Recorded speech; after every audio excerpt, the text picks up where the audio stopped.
எது உண்மையான நினைவு? ஓம் சாந்தி. சந்நியாசிகளோ அமைதியாக இருந்து யோகம் என்று சொல்கின்றார்கள். ஆனால் அவர்களோ பிரம்ம தத்துவத்தை நினைத்து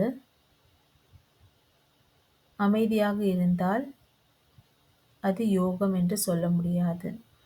ஏனென்றால் அதனால் யாருக்கும் இந்த உலகத்துக்கும் நன்மை பயக்க முடியாது. இந்த உலகத்தில் அமைதியை கொண்டு வர அவர்களால் அப்படி செய்தால் முடியாது. ஆனால் நாமோ உடலற்றவர் என்ற நிலையில் இருந்து, அதாவது அஷரீரியாக நான் ஆத்மா என்ற நிலையில் இருந்து பரமாத்மாவை நினைவு செய்ய வேண்டும். அதாவது தந்தையை நினைவு செய்ய வேண்டும். பிரம்ம தத்துவத்தை நினைவு செய்வதோ ஒரு லாபமோ நன்மையோ அமைதியோ இல்லை. ஆனால் நாம் அஷரீரியாக ஆகிவிட்டு தந்தையை நினைவு செய்ய வேண்டும்.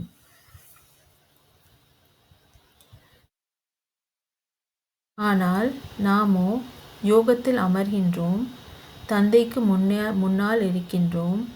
ஆனால் நமது புத்தி யோகம் இங்கும் அங்குமாக அலைந்து கொண்டிருக்கின்றது. இது யோகம் என்று சொல்ல முடியாது.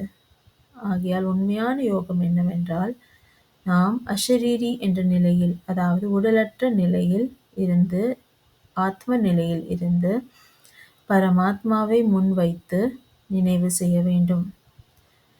இதுதான் உண்மையான நினைவாகும். ஓம் சாந்தி.